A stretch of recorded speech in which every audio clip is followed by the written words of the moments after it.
September and June. Any way to spruce up IPA aromatics without or in addition to just dry hopping and late hopping? Is that even possible? I will say this. If you're looking at a situation where you feel as if in particular that you might have competition for hop flavor by stripping that recipe down, by going with a more austere malt build, I can definitely see you getting more hop flavor in a beer without tweaking your flavor type additions. I do think that's one way of increasing hop flavor, that it could potentially work in the same way with aromatics, but I feel like there's far more competition for flavor intensity on the flavor side than there is on the aromatic. If you've got a solid backbone of something crystally in that beer, you could be really competing with your hop flavor. So if you made that malt bill more austere, I think you could express more hop flavor that way. I don't know if you're necessarily going to express more hop aroma that way. What I will say though is I would dig into looking at the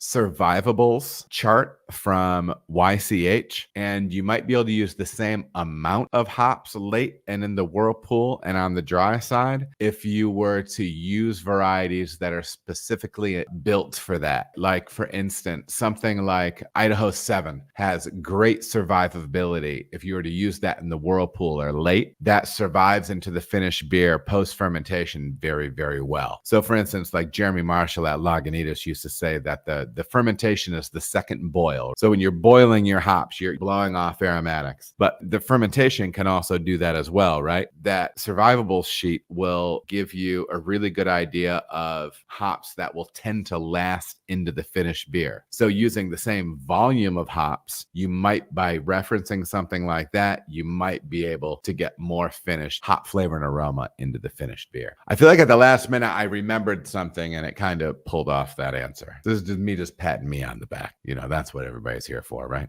September, as always, bless you.